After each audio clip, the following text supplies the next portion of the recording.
왜냐하면 우리는 주님을 사랑하고 주님이 우리에게 하라고 하는 일을 하고 싶은 사람들이기 때문에 그렇습니다. 우리 교회의 슬로건은 하나님을 갈망하는 사람들이 사랑의 교제 가운데 훈련받아 세상을 섬긴다입니다. 주보에 나와 있죠. 우리 성경을 암송을 당연히 해야 되지만 우리 교회 슬로건을 우리는 암송하면 굉장히 좋을 것 같습니다. 하나님을 갈망하는 사람들이 예배를 드린다는 거죠. 사랑의 교제 가운데, 교제인데 그냥 교제가 아니라 사랑의 교제라는 겁니다. 제가 한 3주 정도 지금 성도의 교제가 무엇인지 같이 이렇게 말씀을 나누고 있습니다. 성도의 교제가 무엇일까? 성도의 교제가 무언가는 사도행전 2장에 예수님을 믿고 성령을 받은 사람들의 행동을 보니까 알 수 있었어요. 사도들의 가르침을 받았고 기도했고 모이기를 힘썼고 그리고 떡을 떼고 집에서 모였어요. 이게 사도들의 가르침을 받고 성령의 충만함을 받은 사람들의 성도의 교제였어요. 이렇게 성도들이 교제하다 보면 많은 사람들을 만나게 되죠. 강한 사람도 있고 연약한 사람도 있어요. 누가 받아야 될까? 의견이 다를 때 누가 받아야 될까? 강한 사람이 약한 사람의 약점을 담당하고 라고 로마서 15장에 말씀하고 있죠. 누가 져야 돼요? 사랑하는 사람들이 지는 거죠. 사랑하는 사람은 질 수밖에 없어요. 져주는 거죠. 그리고 손해보는 것. 남에게 대접을 받고자 하는 대로 남을 대접하는 것.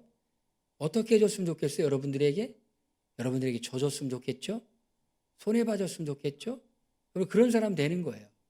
내가 다른 사람에게 손해보고 다른 사람에게 져주고 그런 사람 되는 거예요. 우리 성도들끼리 그런 사람 되는 거예요. 내가 져주고 내가 손해봐주고 누가 이런 삶을 살 수 있을까요? 하나님의 은혜를 알아서 마음이 넉넉한 사람이 살 수 있죠. 이게 성도의 교제죠. 근데 그것만일까? 성도의 교제가.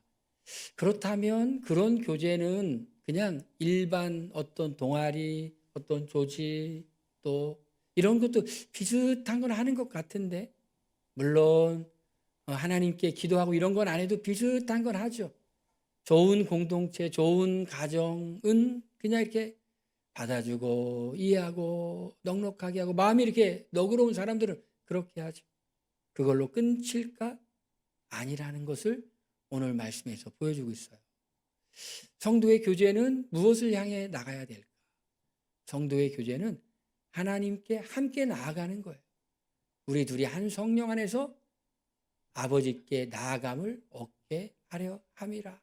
함께 둘이 한 성령 안에서 아버지께 나아가는 거예요. 우리가 이런 교제를 하고 져주고 받아주고 용납하고 적극적으로 사랑을 베풀고 이렇게 하는 거는 함께 하나님께 나아가려고 하는 거예요. 하나님은 우리가 그렇게 나오길 원하죠. 혼자 가면 빨리 가지만 함께 가면 멀리 간다고 하죠. 우리 주님을 이렇게 믿고 예배하고 그리고 주님이 주신 은혜 따라 이렇게 살아가는 그 삶은 혼자 가기에는 너무나 마라톤이에요. 어떻게 하면 될까요? 주님은 함께 가라는 것이 함께. 우리는 이 세상에서 정말 제대로 믿으려고 하면 미움을 받을 수밖에 없고 제대로 살려고 하면 핍박받을 수밖에 없고 제대로 믿으려고 하면 우리는 도전해야 돼요. 우리는 믿지 않는 사람들과 삶의 방식이 달라요. 그들은 계산이 나오고 또 눈에 보여지고 그래야지 행동하지만 우리는 그렇게 해서 행동하는 사람이 아니에요. 우리는 말씀하신 하나님을 신뢰하기 때문에 그 말씀이 약속이 성취될 것을 믿으며 우리는 나가는 그런 삶의 방식을 가지고 있어요. 그런 삶의 방식을 사람들이 이해 못하죠. 미워하죠. 그런데 그렇게 사는 사람들의 모임이 있어요. 그게 교회예요. 사람들은 니들 왜 그렇게 사는지 나 이해 안 된다. 라는 말을 듣는 게 이게 정상인 거예요. 이게 합당한 거예요. 그런데 그렇게 혼자 살려면 너무 힘들어. 하나님께서 우리에게 좋은 영적인 가정을 주시죠. 그게 교회예요. 예수님 이렇게 말씀하셔요. 누가 내 아버지고 누가 내 어머니고 내 형제고 자매냐. 아버지의 뜻대로 행하는 자가 내 어머니고 내 형제고 내 자매다. 예수님 그렇게 말씀하셨어요. 그렇기 때문에 우리에게는 영적인 가족, 교제 공동체, 성도 공동체가 있는데 하나님이 왜 이걸 허락하셨을까? 함께 하나님을 향해 나아가도록. 혼자 나아가려고 그러니 혼자 막 가면 좋을 것 같은데 혼자 오래 못 가니까 함께 주님께 오라고. 그런 거예요. 제가 어제 파스칼에 대해서 쓴 그 책을 읽었어요. 여러분 파스칼이라는 철학자 알죠? 프랑스 철학자, 수학자. 이런 이야기 했다는 걸 많이 들었죠? 인간에게는 하나님만이 채울 수 있는 공간이 있다라고 파스칼이 얘기했다는 얘기는 많이 들었을 거예요. 많이 들었어요. 그런데 파스칼은 이런 얘기도 했더라고요. 인간의 불행은 혼자 있을 줄 모르기 때문에 불행하다. 이런 얘기도 했어요. 저는 그런 얘기 한 줄 몰랐는데 이렇게 좋은 얘기가 있는데 사람들이 왜 인용을 안 했는지 모르겠어요. 사람은 혼자 있을 줄 몰라 불행하다. 생각해 보니까 그런 것 같아요. 사람은 혼자 있을 때 행복을 느껴야 돼요. 혼자 있을 때. 예수님도 봤더니 무리들 가운데 있었지만 모든 일을 끝나고 따로 한적한 곳에 가서 예수님이 조용히 하나님 아버지를 만나고 기도하고 내일 어떻게 할지 상의하고 그렇게 하셨어요. 홀로 있는 시간, 하나님과 대화하는 시간, 그리고 나를 돌보는 시간, 나를 이렇게 한번 성찰하는 그런 시간. 그런 시간이 없기 때문에 인간은 불행한 것 같아요. 우리가 더 앞으로 나가기 위해서 우리를 돌아보는 시간이 정말 필요하죠. 근데 사람들은 그런 시간을 허락하질 않아요. 그냥 급히 아침에 일어나서 피곤함에 떨어지고 그렇게 계속 가는 거예요. 혼자 있을 시간이 없는 거예요. 근데 혼자 있는 시간, 이 시간이 얼마나 소중해요. 하나님을 조용히 고독하게 만나는 거죠. 하나님이 나를 어떻게 보실까? 그리고 하나님의 말씀에 비추어서 내 자신을 한번 이렇게 보는 거예요. 나는 어떤 사람일까? 나는 지금 바로 가고 있는 걸까? 여러분, 여러분의 모습을요, 여러분만 잘 모르죠? 하나님은 잘 아세요. 그리고 누가 잘 아는 줄 알아요? 여러분 주변에 있는 사람들이 여러분이 어떤 사람인지 잘 알아요. 근데 누구만 모른다고요? 우리 자신만 몰라요. 우리 자신만 몰라요. 하나님 잘 알고 사람들도 아는데 우리 자신만 우리가 누군지 몰라요. 그래서 실수하는 거예요. 그래서 잘못된 길로 가고 그러는 거예요.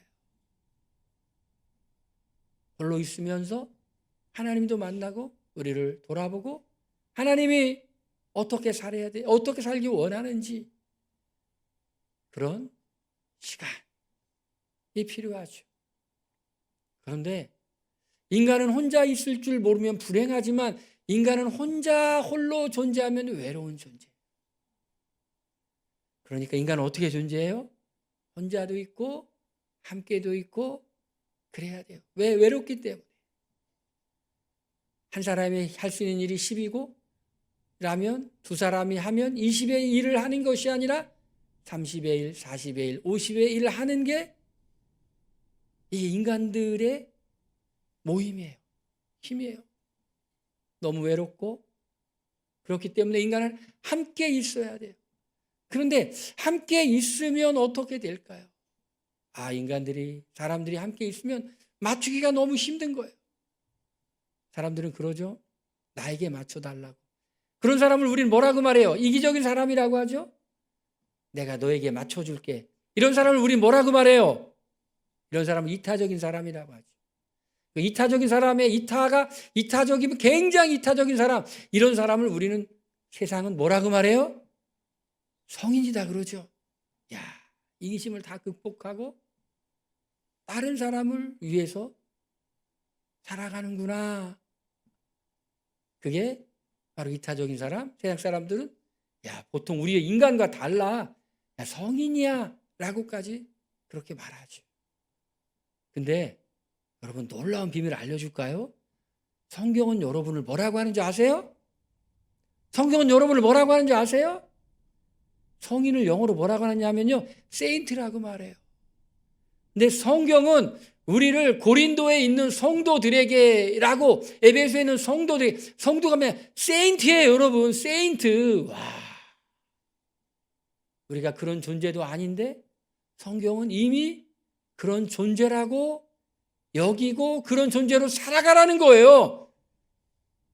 세인트, 그럼 세인트. 그런데 누가 여러분을 성인입니다. 그럼 여러분 어떻겠어요? 부담스럽지 않겠어요? 나를 성인이라고? 아이고, 큰일 났네. 성인으로 살아가야 되겠네. 사람은 혼자 있으면 외로우니까 함께 있어야 되는데, 이기적이면 다른 사람에게 힘들게 하고 이타적이면 다른 사람을 편하게 하는 그런 존재죠. 거기서만 머무르는 것이 아니라 함께 하나님께 나아가야 되고, 그리고 함께 성전으로 지어져 가야 돼. 구약시대에는 성전이 무엇이죠? 하나님이 거하시는 곳이 성전이에요. 텐트를 쳐놓고 언약궤를 놓고 성막, 하나님이 거기 계셨어요. 솔로몬 때는 건물을 짓고 그리고 그 안에 언약궤를 넣고 하나님이 거룩히 임재하셨어요. 거기가 성전이었어요. 예수님 이렇게 말씀하셨어요. 이 성전을 헐라고 사흘 만에 내가 이 성전을 일으키리라. 이는 자기의 성전된 자기의 육체를 가리킴이라. 예수님 안에 하나님의 영광이 있었기 때문에 예수님이 성전이었어요. 이제는 어떻게 되죠? 너희가 하나님의 성전인 것과 우리가 성전이에요. 우리가 성령이 우리 안에 계시니 우리가 성전이에요. 그리고 어디가 성전이에요? 믿는 사람들의 공동체, 교회, 건물이 더 이상 성전이 아니라 믿는 사람들의 공동체, 이게 성전이 함께 지어져 가느니라. 주 안에서 연결되고 성전이 되어가고 아름다운 교제를 통해 서로 연합하는 걸 통해 성전이 되어가고. 예수님은 마태복음에 이렇게 말씀하셨어요. 두세 사람이 내 이름으로 모인 곳에 나도 그들 중에 있느니라. 여러분, 사람들은 교회 왜 올까요? 교회 왜 와? 여러분, 교회 왜 오셨어요, 여러분? 교회 왜 오셨어요? 교회, 아이고, 오늘 교회 왜 오셨어요? 교회 오늘 안 가면 혹시 벌 받을까봐. 손 들어보세요. 솔직히 있어요. 일이 좀 안 될라나? 불안해? 누가 그래요? 오늘 이 자리에 안 오셨는데? 오늘 이 자리에 안 오신 분이 저한테 그래요. 교회 안 오면 꺼름직 해가지고 어떻게든 오려고 한다고. 교회 왜 오세요? 교회 우리 성도님 만나고, 예배, 좋은 거예요. 잘 오셨어요. 근데 정말 우리가 교회에 오는 이유는 하나님을 만나기 위해서 오는 거예요. 하나님을 그렇지 않습니까, 여러분? 하나님 만나기 이 자리에 오셨죠?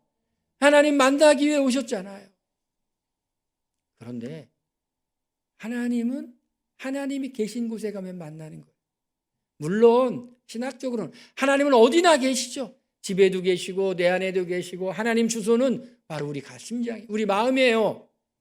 그런데 성경은 또 다른 측면을 얘기해요. 성도들이 함께 모여있는 곳이 성전인데 하나님 계신데, 우리 모임 가운데 하나님 계신데, 하나님이 계시지만 하나님의 계심을 더 강력하게 느끼기도 하고 희미하게 느끼기도 하고 전혀 못 느끼기도 하는데, 어느 공동체에 가면 하나님의 계심을 강력하게 느낄 수 있을까요? 성도들이 서로 연합해서 하나님께 함께 나아가는 그 공동체에 가면 하나님의 계심을 더 절절하게 느끼는 거예요. 여기 하나님 느껴져? 하나님 느껴져. 스위스에서 단기 선교를 했던 이재철 목사님, 지금 100주년 기념교회 이렇게 은퇴하셨는데, 그분 책을 이렇게 봤더니 거기 그런 얘기가 나와요. 스위스에서 한인교회를 잠깐 하고 있었는데 한국 사람들이 막 스위스 노잔에 온다는 거예요. 왜 오냐고, 이 먼 곳에. 거기 와인 베이스가 있는데 거기 온다고. 왜 여기까지 오냐고. 여기 오면 하나님의 임재를 느낄 수가 있어서 그런 얘기를 많이 했다는 거예요. 여러분, 우리 교회 왔는데 여기 하나님 내 만났어. 눈에 보이지 않는 하나님의 거룩한 임재를 내가 느꼈어. 가슴이 내가 울컥하고 내 자신의 모습을 보고 하나님이 나를 보는 시선이, 나를 사랑하는 시선이 하나님의 눈빛으로 내가 보여줬어. 야, 여러분, 우리가 진정한 성도의 교제를 할 때, 이곳에 왔을 때 우리가 사람들이 하나님의 임재를 느끼는 거예요. 하나님의 임재를 느끼니 너무 좋은 거예요. 여러분, 그런 역사를 일으키는 것은 바로 우리가 아름다운 교제를 이루어 나갈 때 이렇게 해야 될 줄로 믿습니다. 할렐루야. 우리가 이런 성도의 아름다운 교제를 하기 위해서 우리는 어떻게 해야 될까요? 첫 번째로 우리는 생각해야 돼요. 생각해야 돼요. 우리가 어떤 존재였는지를 생각해야 돼요. 어떤 존재였는지를 생각하면 우리가 얼마나 큰 은혜를 받았는지를 알게 돼요. 생각하라. 그렇게 말해요. 성경은 생각하라. 너희는 그때 육체로는 이방이요, 언약에 대해는 외인이요, 세상에 소망이 없고 하나님도 없는 자이더니. 제가 지난주 토요일 날 인문학과 신학을 연결하는 그런 세미나에 갔어요. 가가지고 주제 발표도 듣고 저도 분과 이렇게 발표도 하고 그랬어요. 주제 발표하시는 분이 목사님인데 어린 시절부터 굉장히 책을 많이 읽으신 분. 아버지가 그랬대. 동네에 있는 만화방에다가 선불로 돈을 주고 우리 애가 오면 무조건 읽히라고 그랬대. 책을 좋아했대. 책을 많이 읽혔대요. 책을 여러 권 썼어요. 또 이렇게 책을 많이 읽으면 책을 쓰게 돼요. 인풋이 많이 있으면 아웃풋이 뭔가 이렇게 나오게 되죠. 인문학과 신학을 어떻게 조화를 이룰까? 책액도 많이 되고 강연도 많이 되고 그랬는데 내린 작은 결론이 이거예요. 인문학은 사람을 이해하는 것이기 때문에 사람에 대해서 많이 공감할 수 있다고. 그런데 그 마지막이 뭐냐면 마지막은 소망이 아니라고. 마지막은 절망이라고. 인간이 할 수 있는 게 없다고. 도대체 답이 없다는 거예요. 명답은, 멋진 말은 쭉 있지만 다 정답이 없다는 거예요. 그래서 인문학을 통해서 사람을 이해하고 마지막은 성경으로 돌아가서 성경을 답을 찾아야 된다. 그렇게 이 책 저 책 많이 읽으신 그 목사님이 인문학과 신학을 연결시키자고 하면서 한 말이었어. 누가 자기에게 찾아오면 늘 그런 대답을 한대요. 어떻게 해야 되냐고. 그럼 성경을 읽으라고. 아니 그거 말고 뭐 딱 뭐 특별한 거 없냐고. 성경을 읽으라고. 성경을 읽으라고.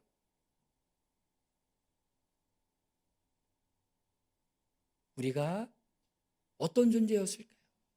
생각해보니 우리는 소망이 없고 하나님도 없는 자였다라는 게 결론이에요. 소망이 없어. 소망이 없어. 하나님도 없는 자이더니. 하나님 없이, 여러분, 우리가 하나님 없이 이렇게도 살아보고 저렇게도 살아보고 살아보면 어떨까요? 마음이 막 기쁘고 그럴까요? 아니면 그렇게 살다 보면 하나님만이 채울 수 있는 공간이 내게 있다는 걸 발견하게 될까요? 생각하라. 너희는 그때 육체로는 이방인이요. 이렇게 말합니다. 이방인. 성경적인 관점에서 두 가지로 분류가 되죠. 하나는 유대인이고 하나는 이방인으로 분류가 되죠. 유대인은 뭐냐면 언약을 맺었어요. 하나님과. 누가요? 그들의 조상이었던, 육체의 조상이었던 아브라함이 언약을 맺었어요. 하나님이 아브라함에게 말씀하시죠. 야, 아브라함아, 너는 지금 자녀와 땅을 가질 만한 소망이 네 눈에 보기에는 없어. 그런데 내가 널 줄 거야. 네 75세에 자녀를 줄 거야. 인간적인 관점으로 우리 아내는 자녀를 가질 수 있는 그런 육체적인 상태가 아닌데요. 과학적으로 불가능한데요. 그런데도 하나님이 약속하셨어. 그랬더니 땅과 자녀를 약속한 하나님을 아브라함이 믿었어. 그러니 하나님이 아브라함을 의로 여기셨어. 의로 여기셨어. 야, 여러분, 믿음이라는 게요, 쉬운 게 아니에요. 믿음이라는 게요, 어려운 거예요. 여러분이 정말 믿었다면 여러분 그 어려운 걸 하신 거예요. 어려운 걸 하신 거예요. 아브라함이 하나님을 믿기로 하고 그리고 하나님의 백성으로 살아가기로 했어요. 그래요, 하나님. 내 눈에는 정말 이 땅을 우리 후손에게 아닐 것 같은데 나에게 자녀를 불가능해 보이는데요. 그런데 하나님을 믿기로 했어요. 그래서 언약을 맺고 언약의 표로 할례를 맺었어. 그래서 선민, 하나님의 택한 백성이 되었어. 그런데 이방인들은 어때요? 언약이 없어요. 이방인이에요. 하나님과 상관없이 그냥 이렇게 사는 존재예요. 우리가 그때 생각하라. 예수님을 믿기 전에 우리는 어떤 존재였는가? 하나님과 상관없는 사람들이었어요. 상관없는 사람들. 언약에 대해 외인이라고 말하죠. 그래서 어때요? 세상에서 소망이 없고 하나님도 없는 자, 절망할 수밖에 없는 존재였다라는 것이. 우리가 어떤 존재인지 생각할수록 결국은 우리에게 주는 답은 뭘까요? 우리 자신을 막 캐고 막 또 캐. 여러분 마구 캐보세요. 여러분 자신에 대해서 마구 성찰하고 마구 캐보세요. 그러면 여러분 자신에 대해서 막 내가 어마어마한 사람이다, 엄청 능력이 많아서 엄청 좋은 사람이다 라는 걸 발견할까요? 아니면 절망할까요? 절망하죠. 그래서 겸손한 사람은요, 어떤 사람이냐면요, 자신을 아는 사람이 겸손한 사람이에요. 교만한 사람은 자신을 모르는 사람이 교만한 사람이에요. 나를 봤더니 정말 아무것도 아니구나. 내세울 만한 게 아무것도 없구나. 나는 하나님의 도움을 받아야만 하는 존재구나. 이걸 비로소 깨닫는 것, 이게 은혜예요. 우리는 하나님의 교회 공동체에 들어왔는데 우리는 그때를 생각해야 돼요. 그때 언제 우리가 예수님 믿기 전에 하나님도 없고 전혀 소망도 없는 그때. 시편은 이렇게 말씀하십니다. 너의 소망을 하나님께 두라고 말해요. 내가 얼마나 영적으로 비참한 존재였는지를 알고 내가 받은 구원과 그 은혜가 얼마나 큰 것인가를 아는 사람은, 그 은혜를 생각하는 사람은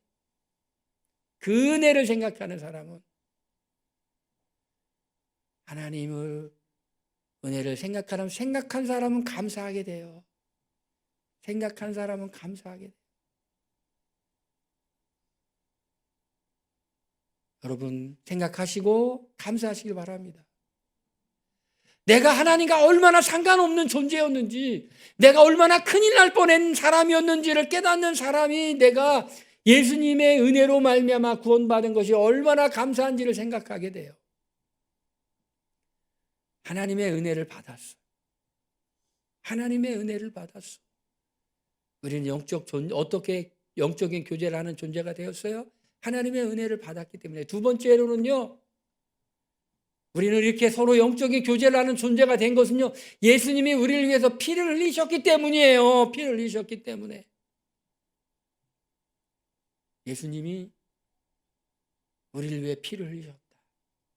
구약에는 하나님과 아브라함이 언약을 맺고 모세를 중재자로 해서 하나님과 이스라엘이 또 언약을 또 맺었어.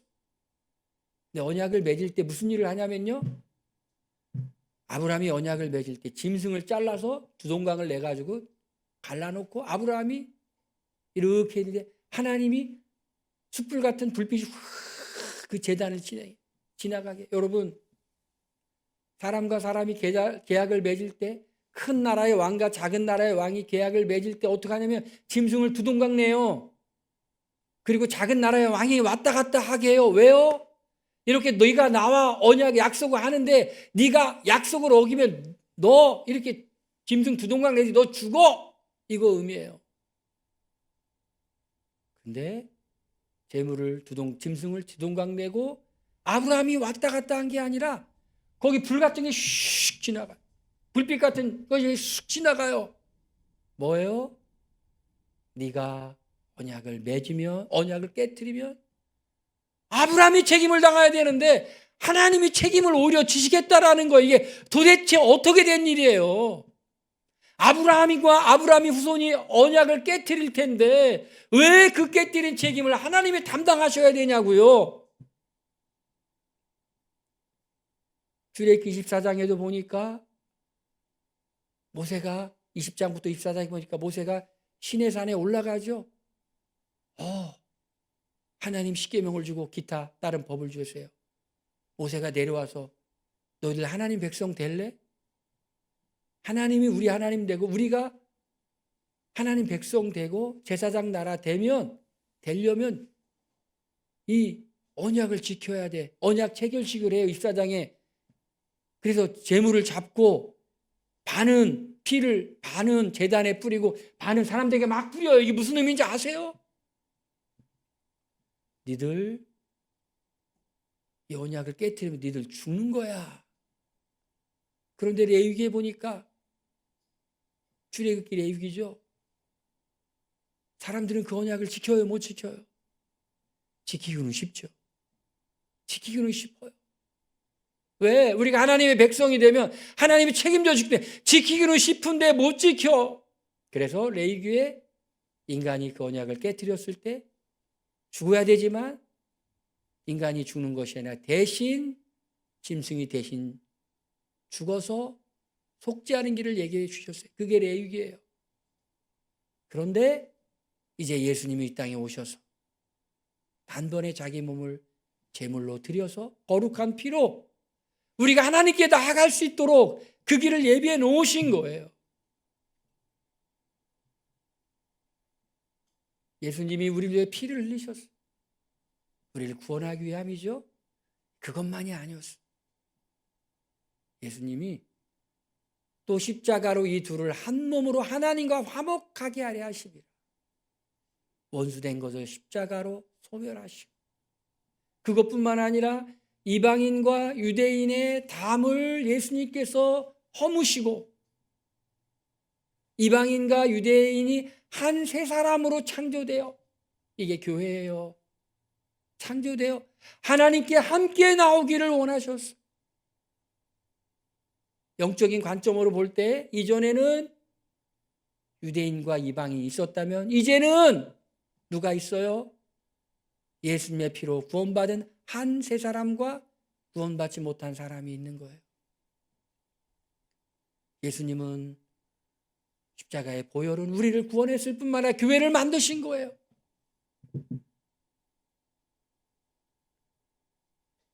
우리가 이런 영적인 교제를 해야 되는 이유는 우리는 예수님의 너무 큰 사랑을 받았기 때문에. 큰 사랑을 받았기 때문에. 세 번째로 우리는 어떻게 되었을까요? 성도들과 동일한 시민이요 하나님의 권속이다라는 말은 가족이라는 거예요.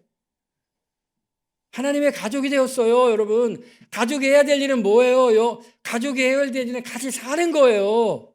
같이 좋은 걸 함께 하는 거예요. 슬픔을 같이 이렇게 나누는 거예요. 함께 한 방향으로 나가는 거예요. 하나님께 같이 나가는 거예요. 성전으로 지어져 가는 거예요. 우리를 뭐라고 한다고요? 성경은 성도라고 번역했는데 성인이라고 번역이라고 성인으로 여겨주는 거예요. 자, 우리는 영적인 성도의 교제를 단순히 그냥 우리끼리 사이좋게 지내는 거라고 생각했다면 그것은 1차적인 의미예요. 더 깊은 의미가 있어. 자, 세 번째죠. 우리는 그러면 무엇을 기억해야 돼요? 우리는 하나님의 가족이라는 걸 기억해야 돼요. 우리는 한 가족. 가족은, 영적인 가족은 뭘 해야 돼요? 함께 하나님께 나아가야 할 사람이다라는 거죠. 함께 하나님께 나아가야 할 사람. 우리 그래서 사도행전 2장에 보니까 함께 기도하고 사도들의 가르침을 받고 떡을 떼는 이유가 무엇인 줄 알았죠? 함께 하나님께 나아가는 거예요. 함께 성전으로 지어져 가는 거예요. 함께 성전으로 지어져 가는, 이게 성도의 교제라는 것이. 그냥 우리 서로 좋은 사이로 지내자가 아니에요. 서로 좋은 사이로 지내는 건 기본이고 함께 하나님께 나아가는 것. 우리 하나님이 거하실 성전으로 함께 지어져 가는 것. 그게 성도의 교제예요. 우리 이런 교제 가운데 항상 은혜를 누리며 살기를 주의 이름으로 축원드립니다. 우리 한번 따라할까요? 함께 하나님께 나아가자. 기도하겠습니다. 하나님